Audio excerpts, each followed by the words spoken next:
അടിക്കടിയുള്ള petrol diesel വില വർധന ഏറ്റവും കൂടുതൽ ബാധിക്കുന്നത് ഓട്ടോ ടാക്സി തൊഴിലാളികളെയാണ്. എങ്ങനെയാണ് ചേട്ടാ ഇപ്പോൾ വില വർദ്ധിച്ചല്ലോ പെട്രോളിൻ്റെയും ഡീസലിൻ്റെയും, എങ്ങനെയാണ് ഈ ഓട്ടോ ടാക്സി തൊഴിലാളികളെ ഇത് ബാധിക്കുന്നത്? ഓട്ടോ തൊഴിലാളികളെ തികച്ചും ന്യായമായ രീതിയിലല്ല ഇപ്പോൾ ഇത് ബാധിക്കുന്നത്. വളരെ കഷ്ടപ്പാടാണ് ഇപ്പോൾ ഈ ഓട്ടോ ഓടിക്കുന്നതിന്. 90% ആൾക്കാർക്കും സ്വന്തം വണ്ടിയുണ്ട്. ആ കുറഞ്ഞ ആൾക്കാർ മാത്രമേ ഓട്ടോറിക്ഷ കയറാൻ വരുന്നുള്ളൂ. ഈ ആസ്പത്രിയിൽ നിന്ന് കിട്ടുന്ന എന്തെങ്കിലും ഓട്ടം മാത്രമേ കിട്ടുന്നുള്ളൂ, അല്ലാണ്ട് വേറെ പണിയൊന്നുമില്ല.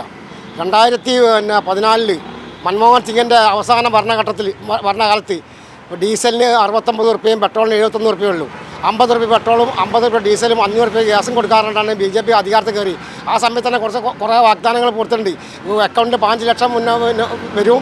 പിന്നെ അതുപോലെ തന്നെ 2 കോടി തന്നെ യുവാക്കൾക്ക് തൊഴിൽ. ഇതൊന്നും നടപ്പായിട്ടില്ല. ഇപ്പോൾ അടിക്കടി പിന്നെ ഡീസലിനും പെട്രോളിനും CNGക്കും വില കൂടിയാണ്. പിന്നെ പെട്രോളിനും ഡീസലിനും അതുപോലെ തന്നെ വില നിശ്ചയിക്കാനുള്ള അധികാരം പെട്രോളിയം കമ്പനിക്ക് കൊടുത്തിരിക്കുക. അതുകൊണ്ട് ജനങ്ങളും വളരെ ദുരിതത്തിലാണ്. മാത്രമല്ല 4 കൊല്ലം കഴിഞ്ഞ് ഓട്ടോ ടാക്സിക്ക് പിന്നെ ചാർജ് കൂട്ടിയിട്ട് ഞങ്ങൾക്ക് തോന്നിയോളം ചാർജ് കൂട്ടാൻ പറ്റില്ല. ചാർജ് സർക്കാരിന് കൂട്ടി വരണം.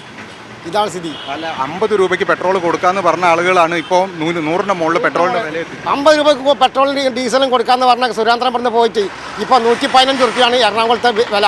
കോഴിക്കോടിലെ വില അറിയില്ല. ഞാൻ 100 കഴിഞ്ഞിട്ടുണ്ട്. ഇങ്ങനെ വില പോയിക്കുകയാണെങ്കിൽ ഇപ്പം പിന്നെ ഇവലെ ഈ ഭരണം എത്രയും പെട്ടെന്ന് അവസാനിപ്പിക്കാനുള്ള.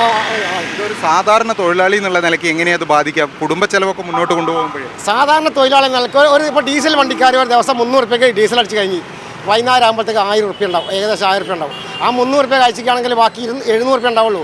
ആ വണ്ടി വാടക വണ്ടിയാണെങ്കിൽ 400 റുപ്യ വണ്ടി ഓണർ കൊടുക്കണം, ഡ്രൈവർക്ക് ആകെ 300 റുപ്യ ഉണ്ടാവുള്ളൂ. എങ്ങനെയാണ് ജീവിക്കുക? ഒരു 100 റുപ്യയിൽ കുറഞ്ഞ് മീൻ കിട്ടുന്നു. എങ്ങനെ ഒരു ചായക്ക് 15 റുപ്യ? ഹോട്ടലുകാർക്കൊക്കെ തോന്നിയോണ്ട് ചാർജ് കൂട്ടി. ഓക്കെ, നമുക്ക് തോന്നിയോണ്ട് ചാർജ് കൂട്ടാൻ പറ്റില്ല. ഓട്ടോറിക്ഷക്കാരുടെ കാര്യം ഭയങ്കര കഷ്ടത്തിൽ നിർത്തി വേറെ പണിക്ക് പോകണമെന്നല്ലേ. ഓട്ടോ ടാക്സി നിരക്ക് വർദ്ധിപ്പിക്കണം എന്നാണോ? നിരക്ക് ഗണ്യമായി തൊഴിൽ വർദ്ധിപ്പിക്കണം. കാലഘട്ടത്തിനനുസരിച്ച് ഗണ്യമായി തൊഴിൽ ഓട്ടോ ടാക്സി നിരക്ക് വർദ്ധിപ്പിക്കണം. അത് പിന്നെ കിലോമീറ്ററിന് നേരത്തെ ഉള്ളതിനെക്കാട്ടും നേരത്തെ ഇപ്പോൾ പിന്നെ 1.5 കിലോമീറ്റർ 30 റുപ്യ. അത് ഒരു 45-50 ആക്കാണ്ട് മുന്നോട്ട് പോകാൻ കഴിയില്ല. ഈ രംഗത്ത് പിടിച്ചു നിൽക്കാൻ കഴിയില്ല. 8000 കോഴിക്കോട് സിറ്റിക്കകത്ത് 8000 ഓട്ടോറിക്ഷ തൊഴിലാളികൾ മാത്രമുണ്ട്. പെർമിറ്റുള്ളത് 8000, പെർമിറ്റ് ഇല്ലാത്തതും വരുന്നുണ്ട്. ഈ രംഗത്ത് പിടിച്ചു നിൽക്കാൻ കഴിയില്ല ഓട്ടോറിക്ഷ തൊഴിലാളികൾക്ക്. ഇതാണ് ഇന്നത്തെ സ്ഥിതി. CNGൻ്റെ വിലയും കൂടിയുണ്ട്. കുറേ CNG ഇവിടെ ഇറങ്ങിയ സമയത്ത് പിന്നെ അദാനി ഗ്രൂപ്പിനാണ് CNG 58 റുപ്യക്ക് തന്നെ CNG തന്നിട്ടുള്ളത്. അതിപ്പോൾ 106 റുപ്യാണ് വില. 106 റുപ്യ അതിനും പിടിച്ചിരിക്കാൻ കഴിയില്ല. അതുകൊണ്ട് ഓട്ടോറിക്ഷ തൊഴിൽ മാത്രമല്ല, ടാക്സി ആയിട്ട് ഓടുന്ന എല്ലാ വണ്ടിയും കണക്കാണ്. അവർക്കും ജീവിക്കാൻ കഴിയില്ല. അതായത് ഓരോ ദിവസവും വില കൂടുന്നത് ഇരട്ടടി പോലെയാണ് തങ്ങൾ ഏറ്റുവാങ്ങുന്നത് എന്നാണ് തൊഴിലാളികൾ പറഞ്ഞുകൊണ്ടിരിക്കുന്നത്. ജയ്സൽ ബാബു പിലാശ്ശേരിക്കൊപ്പം KT വിബീഷ്, മീഡിയ 1, കോഴിക്കോട്.